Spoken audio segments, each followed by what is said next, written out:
As more people are coming on, we will get ourselves started. We want to welcome you here today for our webinar.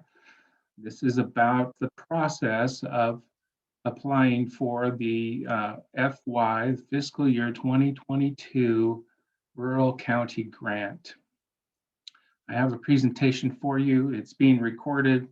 Once it is recorded, then we will put it up on our website for your review. But what essentially this is going to be is an introduction to the program. Most of you know most about it, but there are some things that pertain to fiscal year 2022 in particular that we want to introduce you to. And then once we've had a PowerPoint presentation, then I will be happy to field questions regarding this. So let's jump right into it. I'm going to share my screen. Hopefully I'm just going to share the right screen.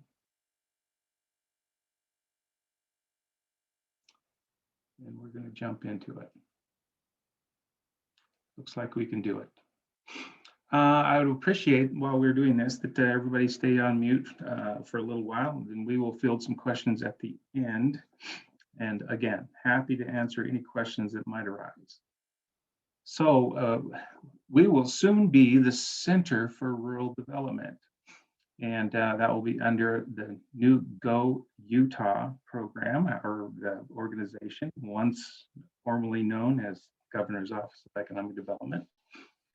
But we will be Go Utah, and we will be the Center for Rural Development.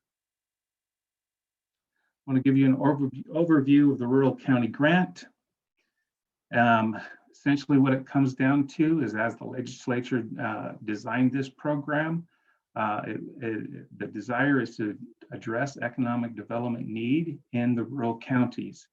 And under these bullet points, we have the parameters under which we hope that you will perform with this grant: business recruiting, development and expansion, workforce training and development, and infrastructure, industrial building development, and capital facilities improvements for business development. There are two distinct parts of this grant. They are Part A, which is an annual distribution of up to and including $200,000 annually across all rural counties. And then Part B, which is competitive award, and it is obtained by competitive application. It exceeds the award of $200,000, which is granted to you annually, and may reach upwards of $800,000 overall, including that $200,000. In other words, a Part B award might garner up to $600,000 in addition to your $200,000 award. The application review, scoring, and funding distribution. Under Part A, the application will be reviewed by the Go Utah board. At the time of this program's development, it was the Governor's Rural Partnership Board, but it will now be the Go Utah board and staff for the Center of Rural Development. And we will be reviewing applications for the following: compliance to previous year's reporting requirements, the ongoing cooperation of each county's CED board, and a commitment to matching funds. As you probably know, 100% of Part A award is distributed to you upon an application approval. On Part B, the application will be reviewed again by the Go Utah board and the staff of the Center of Rural Development. As this part of the Rural County Grant is subject to competitive distribution of grant funds, the applications will be scored based on the quality of the application, the economic development need, the projects and activities as described to us, and the purposes, goals, and measurable outcomes related to improving the overall county economy. Funds under Part B are distributed differently. We would enter into contracts, and those contracts will be up to 24 months. And they are we might say, semi post-performance basis. In other words, some of the funds, a great proportion of the funds would be delivered to the county to begin and start to execute their activities and projects. but the last 25% will be held back until we see that the project is completed. And then, in essence, deliver the final 25% of the grant funding. What is available this year for the fiscal year 2022? The legislature has appropriated $4.25 million in new funding and $2.3 million in ongoing funding for a total of $6.55 million. And it is divided as follows. Part A, we divide that up by the 24 rural counties who will each receive $200,000. So that accounts for $4.8 million. Part B, the competitive award, will essentially be the overall funding, 6.55, less the 4.8 that will be distributed to the 24 counties. So we will have a Part B application process against $1.75 million this year. A critical component to the program this year, and this year is its beginning. You will recall last year in Part A, we did not require any matching funds. However, in all parts A and B, and from this fiscal year on, we will require matching funds. Where can the matching funds come from?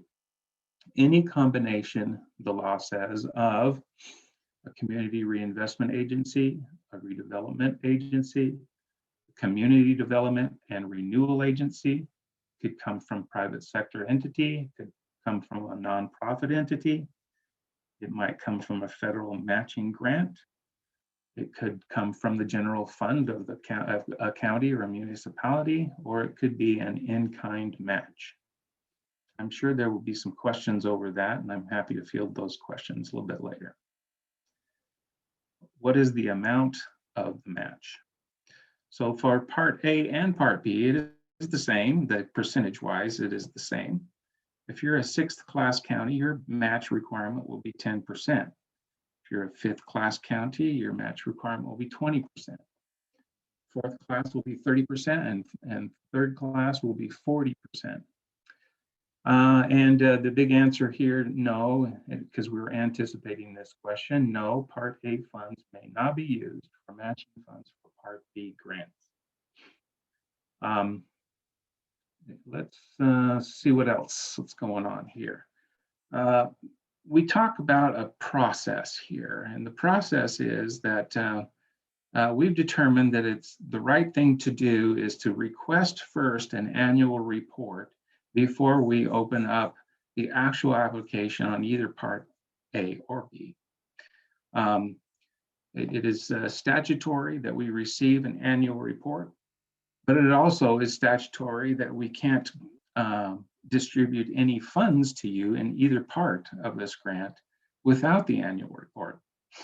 So with these 2 bullet points here, it says that the applying county must provide verification of county compliance with the reporting requirements of the Go Utah Board and verification of reporting requirements for all previous years the county has received a grant.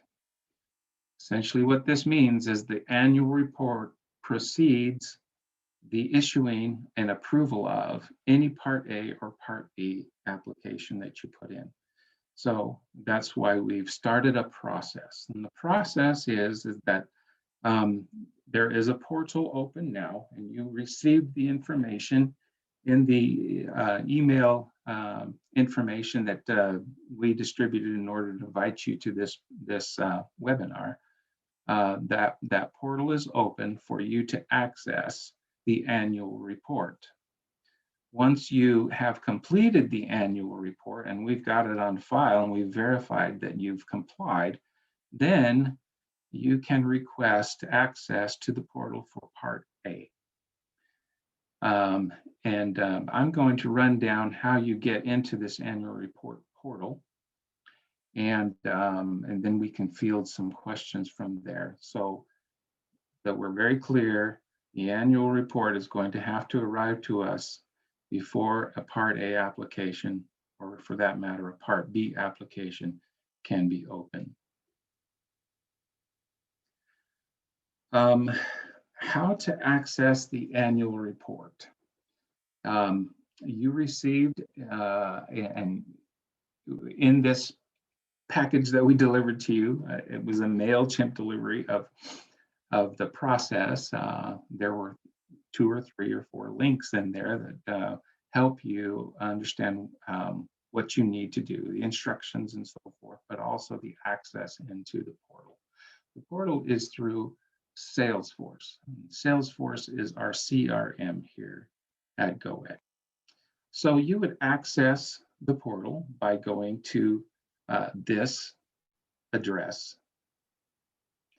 And because you have already accessed this portal, those who have applied in the year past, you already have access, and you probably have a password and so forth. So one of the first screens that you will see is a login where you would put in your username and your password.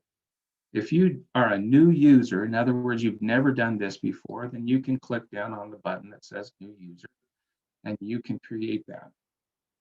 And we will verify it and open it up to you. If you are a user that has done this before, then you would put your username in here clearly, and you would put in your password. If your password, you've forgotten it, just renew it.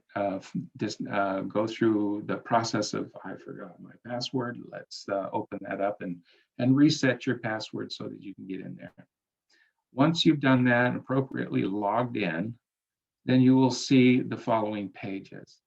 Something that comes up like this. And obviously the first things we see are these 3 big dots. Well, we're going to kind of ignore them and go right up here to the top of the page where we have this My Application circled in red. That's where you want to go. So as opposed to putting update or review or apply, you're going to click on here, My Applications, which will then open up to this page where you will see a list of the applications that pertain to you. You may have other applications in here in that you have applied through GoEd for other programs. However, this one should be top of the list, which is an app ID number that gives you direct access to the application that pertains to the rural county grant. So you'll click on that. Once you've clicked on that, you'll come to this page, which asks you to click here on New Report. After you've hit New Report button, you will get this page, and this page also will ask you then to click on New. As you've done that, you will have access then to the actual annual report. You'll see drop-down bars here. Once you've begun, the overview is basically informational. You read it through so that you can understand what is expected. But the second one is a recipient information, and I'm not going to click each one of these open. They're very intuitive. You'll fill them in. Basically, once you've gotten done with the recipient information, you'll save it, you'll go to next, and the next box will open, funding distribution. You'll answer those questions, go on to the funding impacts, and then the funding match. In this case, you're reporting from last year, the match is not required. However, I am aware that some counties did match the funds, so you're welcome to report it here for fiscal 2021. However, it won't be absolutely required. And then you will go through the review and status of your application, which will be a page that shows you these dots. Either a green check mark for you filled in those questions, you've applied and you've completed that requirement, or you'll get a red X box. And that red X means you haven't completed that particular answer. Please go back to it. So you'll be able to toggle back to the place where you have a red X and answer the question that's required in that field.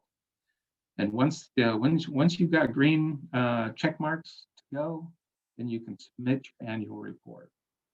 What's going to happen from here is that we will get a notification here at GoEd, and once we open up, we will be able to see your report. It will be logged in Salesforce. We can verify that the answers are what we expect or hope, and you will have complied with your annual reporting. Once you've done that, we will obviously see that you've completed that. We will verify it and we will read through it. Honestly, we will read through it. We want to make sure that you've answered every question that if in the event that we were audited by the legislature, we could give answers that come from you verifying that you have complied with the report. Now, who wants to know whether you've complied? Well, statutorily, we need to make sure that the Go Utah board knows that you've complied. They're the ones that need to know. And then that'll be on file. We can verify it, and we will have received that notification. And then we will know that you are now eligible to open up the Part A application. And it'll be a similar thing. We will deliver access to a portal, and you will start back here at access here and my applications, and then you will be able to go into Part A application. So that's the process. It is open now. We actually opened this reporting portal last Monday. So if you haven't tried it already, please go and access it. You can come in and out of that report. In other words, if it takes you several weeks to compile your report, you probably have, well, in fact, we do know by the program measures that it's required that the CED board that you have in your county engages in this reporting process. And so they need to be involved in creating this report as well. That'll be a part of what we verify has actually happened in this report, that the CED board has been involved in that. And if that takes some time to pull together your board, have those meetings and discussions, and then have somebody draft what you need to draft for this report, that might take some time to realize that. What we do have is a requirement of a deadline of September 1 for all reports. If you don't file by September 1, then you haven't complied. So from today's date, or actually from last Monday's date through September 1, you have an opportunity to put in and file your annual report and then access Part A. Some of you might ask about, well, what about Part B? It's exciting that we've got $1.75 million that we can compete for. When will that open?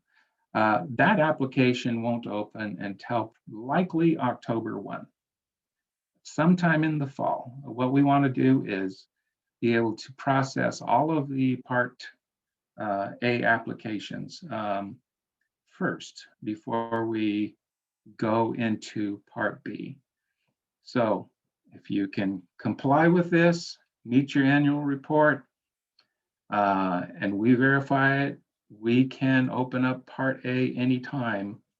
However, if September 1 comes along and you haven't filed this, then Part A is not going to be available to you. And there's going to be a deadline also for applications for Part A. Last year it remained open, and it was not a good thing that we kept it open. So we're going to introduce a hard deadline there for your Part A application, which is going to be October 1st. So in other words, September 1 for reporting deadline, October 1st to get your Part A application in and completed. Now you can do that anytime between now and then. I would be happy to receive reports, annual reports right away, and start to vet those, and you will be given access to Part A as soon as we see that, so you can start applying for Part A money, in the next couple of weeks. Wouldn't be a problem at all. That's what I've got to share with you today so far as slides are concerned. I am more than happy to accept any questions you might have.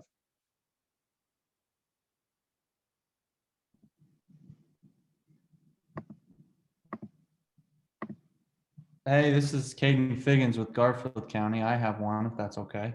Great, Caden. What can we do for you? First off, thanks for the explanation. I'm actually filling it out right now.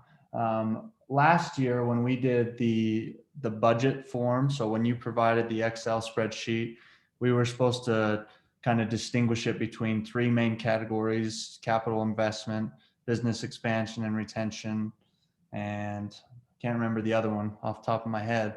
My question would be, is it a similar thing this year? For Garfield County specifically, we are thinking about doing something similar, and I know you've seen kind of our Google form that we have, James, with our SED board, where we would want to, the commission has already done the 40,000 or approved the $40,000 match, so we will be applying for the full 200,000. And we were thinking about doing, 100,000 for the grant program, or 150,000 for the grant program, and then $90,000 for special projects, such as a mountain bike course. And, maybe we would cover the NEPA for that or something like that.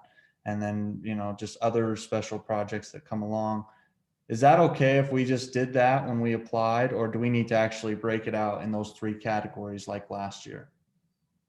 You don't have to stick to the specific. Well, let me make sure I'm clear with this. The three areas are business recruiting, development, and expansion, correct, workforce training and development, and then infrastructure, industrial building development, and capital facilities improvements for business development. So within those parameters, you don't have to touch on each one of those. Okay. You might only be focused on business recruiting, development, and expansion. If that's the case, that's the only thing you need to put in your application. However, if you've got a touch point in each one of those areas, then you need to address each one of those areas.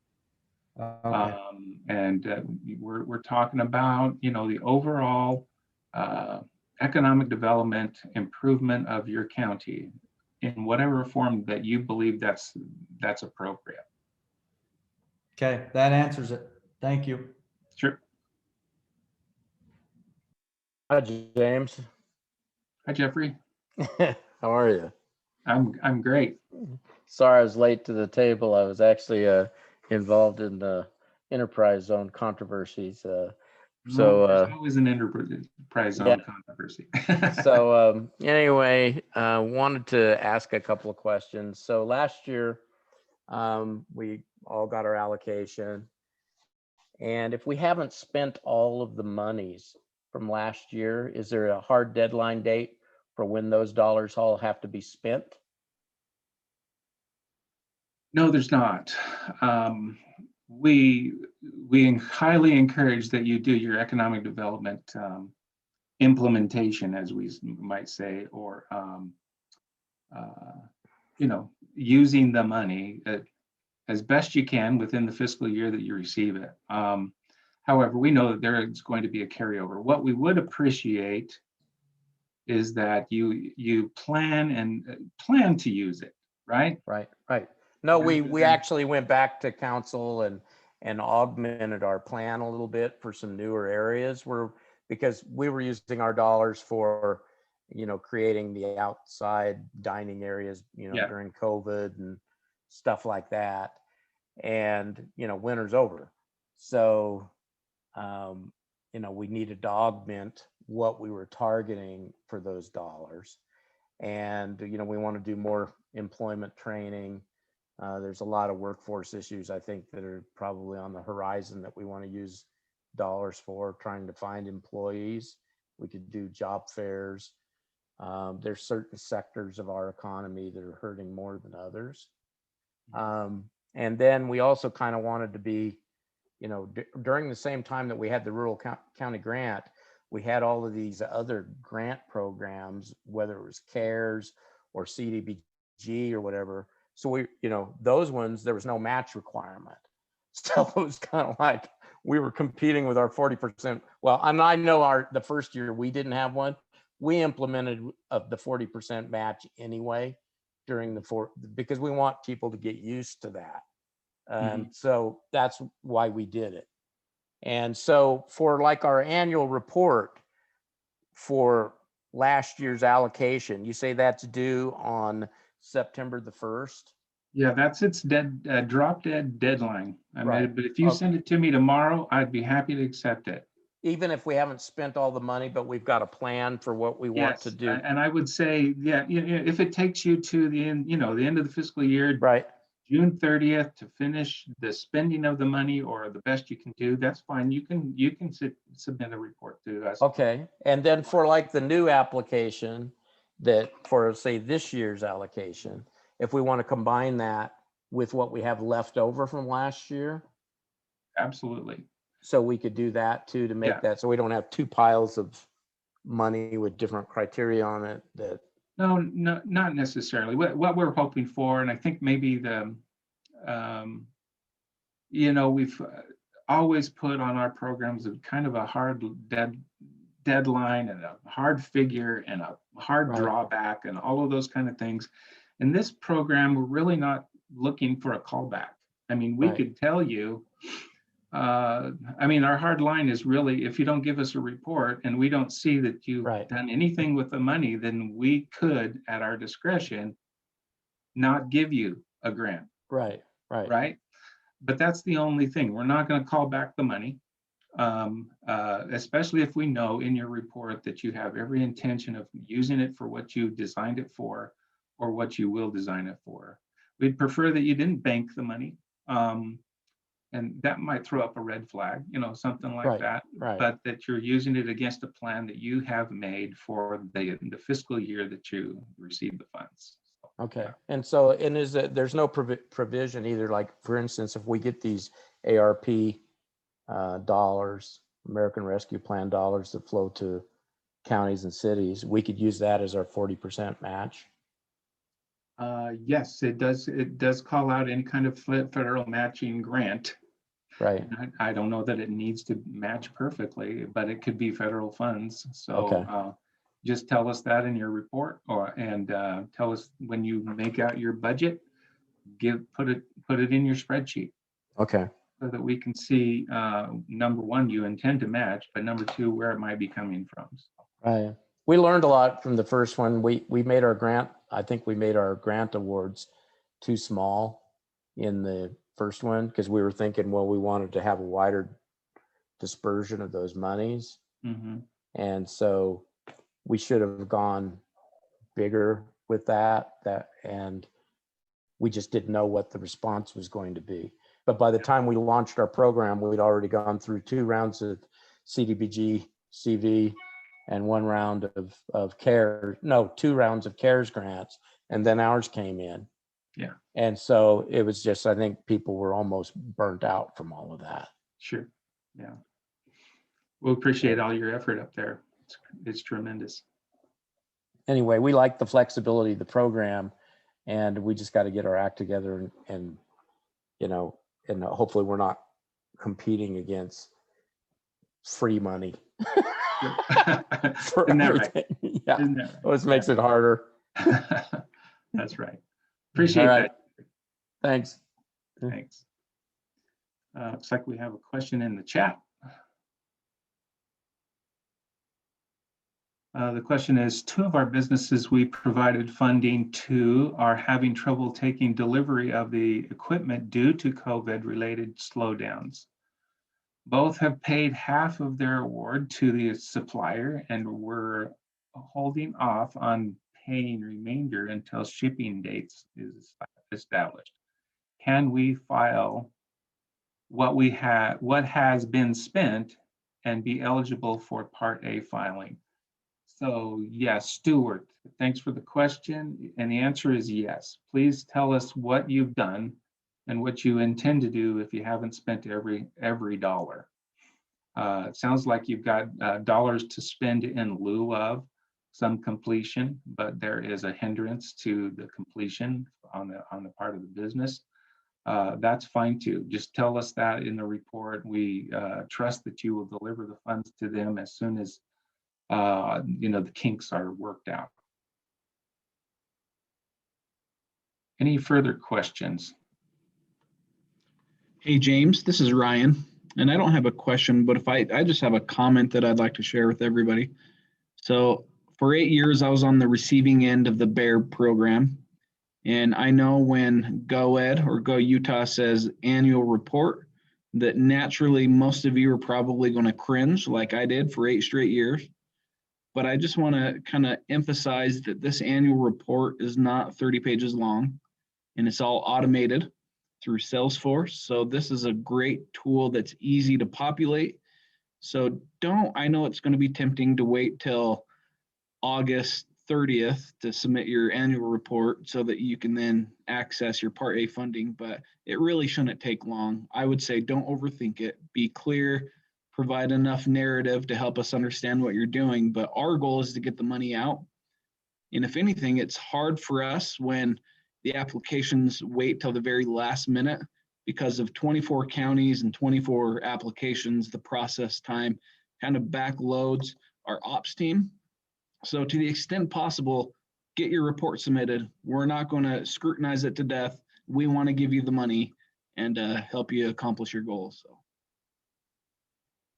Thank you, Ryan. Exactly right. Now, the way we've designed this in this portal is essentially you just are going to give us a, fill in the boxes. It's not too terribly complicated. So one way that perhaps we can help with you, and it's going to be upon your request, reach out to me and say, hey, what is it that we told you we would do? I have a summary of all of your proposals from your original application. I'm happy to share that with you. And maybe that's your starting point for your CED board, and whatever adjustments you've made from there, just make us a report, fill in the boxes, put the right check marks, and you're done. I'd say, like Ryan said, not too terribly complicated.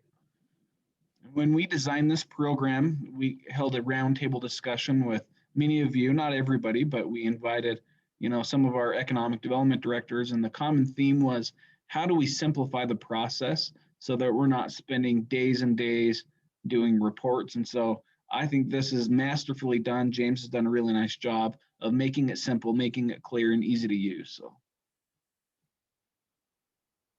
Thank you, Ryan. Any other questions out there?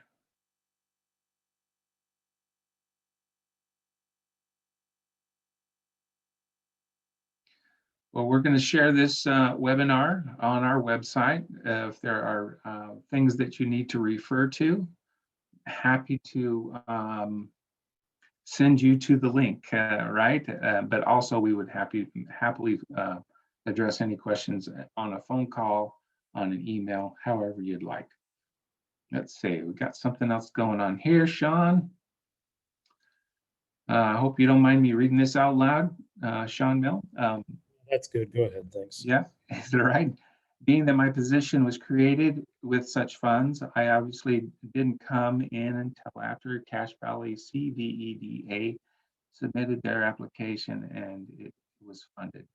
To that end, would you please send me such a narrative of their application? So I will, absolutely, Sean. I will send you the summary of their original application, and again, happy to do that for anybody. Thank you. I think if Sean has a question, we should be able to see his face. I think that should be a requirement. Depends on if he's combed his hair. Hey, Pot, I'm the cat. Yeah, nicely played. All right. I already know that I'm the pot there, Kettle. Thanks, Ebert. Anybody else? What else? Hey, let me put in a shameless plug. If all of you aren't receiving our rural development newsletter, we started sending that out on a monthly basis. And so hopefully we'll make mention of this webinar in the newsletter, but we also like to feature some of our rural rock stars. So we may be calling on you for your best mugshot and a little bit of information about yourself. So. If you're not, if you don't receive that, please let us know and we'll add you to the list. Yes, absolutely. You're looking for me, some pictures of me destroying a hotel room or something as a rock star? Yeah, Jeffrey, just do your rock star thing, man. Yeah. Okay, I think we've got it. I mean, unless there's another question that pops through right away. Thank you so much for your participation here. Hopefully we answered the questions you need to know right away. Access that annual report portal, and we'll be happy to process them as soon as they come in and give you access to the Part A application. Thank you very much. Thanks, guys.